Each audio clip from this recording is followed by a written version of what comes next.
বাংলাদেশের বিনিয়োগের সমস্যা ও সম্ভাবনা নিয়ে প্রধান উপদেষ্টা অধ্যাপক ডক্টর মোহাম্মদ ইউনূসের সঙ্গে খোলামেলা আলোচনা করেন দক্ষিণ কোরিয়ার ইয়াংওয়ান কর্পোরেশনের চেয়ারম্যান কি হাক সুং।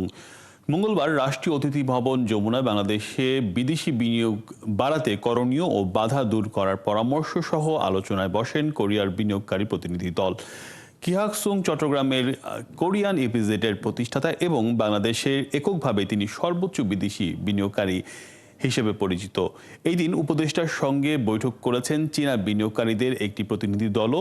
প্রতিনিধি দলের নেতৃত্ব দেন মেইন্ট ল্যান্ড হেওয়েডের হোল্ডিংসের লিমিটেডের ডেপুটি চেয়ারম্যান ও ব্যবস্থাপনা পরিচালক পলিন এনগন।